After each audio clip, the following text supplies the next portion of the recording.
हाँ।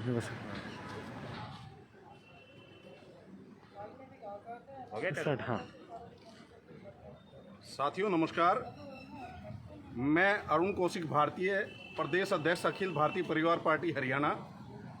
आज हम सोनीपत के सिविल हॉस्पिटल में पहुंचे यहाँ की व्यवस्था को देखने के लिए, व्यवस्था को जानने के लिए कि पेशेंट्स के साथ कैसा व्यवहार होता है, कैसे काम चल रहा है सिविल हॉस्पिटल में।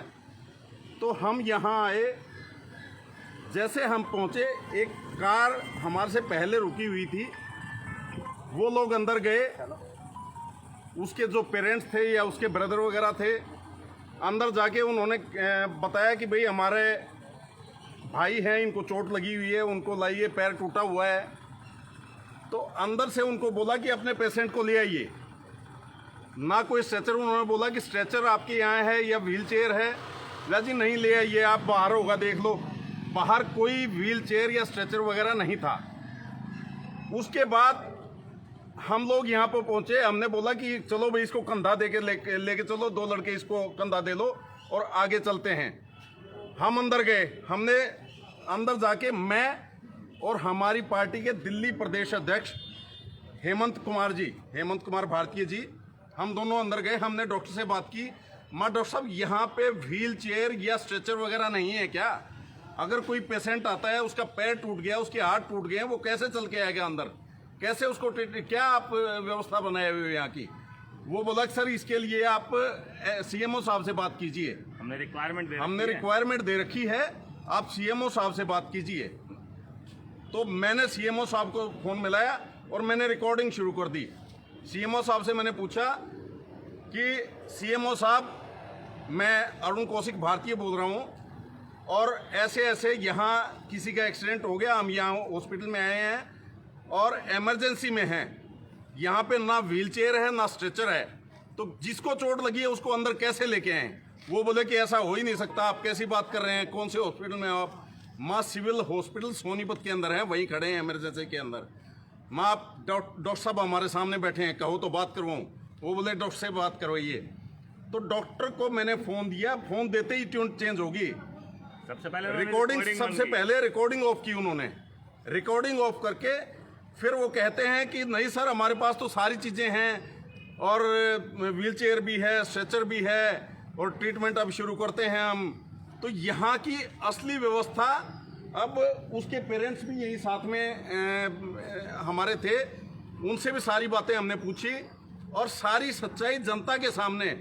सिविल हॉस्पिटल या ये जितनी भी सरकारी संस्थाएं हैं, ये हमारे पैसों से चली हुई हैं, ये कोई कहीं और से विदेशों में पैसा नहीं है, ये भारत के लोगों का टैक्स द्वारा दिया गया पैसा है।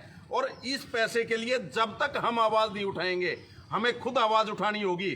हमारा पैसा है, ये सीएमओ हैं या जो भी हैं, ये हमारे नौकर हैं, ये सरकार के नौकर नहीं, हमारे नौकर हैं। सरकार भी हमारी नौकर है, हमारे पैसों से सारा कुछ चलता है और हमारे पैसों से हमारे ऊपर दोष दिखाते हैं ये लोग और फिर ये मिसगाइड करते हैं लोगों को। तो ये सच्चाई आपके सामने लाना जरूरी था। अब हमारे दिल्ली के प्रदेश अध्यक्ष हैं हेमंत जी, वो बताएंगे आपको।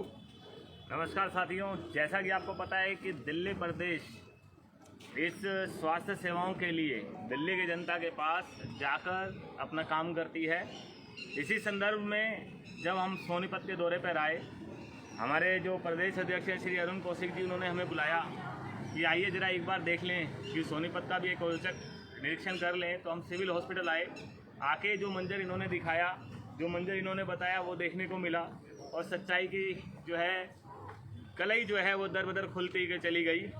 क्योंकि हम दिल्ली में मेडिकल सेवाओं में बहुत ध्यान देते हैं, इसलिए हमने इनको बताया कि भाई साहब, जो आपके इमरजेंसी के अंदर जो ये बेड हैं, ये भी स्ट्रेचर की तरह यूज़ हो जाते हैं।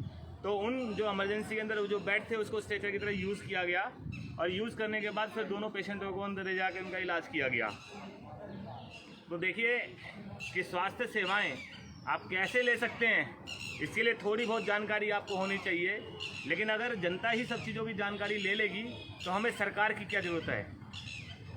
साथियों, ये जो मकसद है, ये मकसद जो है कमियों को बुलाने के लिए है कि हमारी जो स्वास्थ्य सेवाएं उसमें क्या कमी है, जिससे कि हमारी जो सरकार है वो सरकार उसके लिए उसकी कमियां पूरी कर सके।